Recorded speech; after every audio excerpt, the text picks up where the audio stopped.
अजित पवारांच्या दुर्दैवी विमान अपघाताचा धसका राजकीय नेत्यांनी घेतलेला आहे। त्याचीच प्रचिती सांगलीमध्ये आली।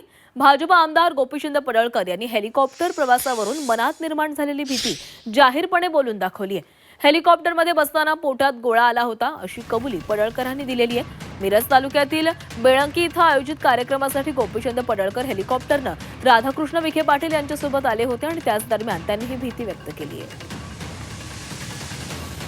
तर माझी तुम्हाला एवढीच विनंती आहे, मला जरा यायला उशीर झाला, मी त्याबद्दल माफी मागतो।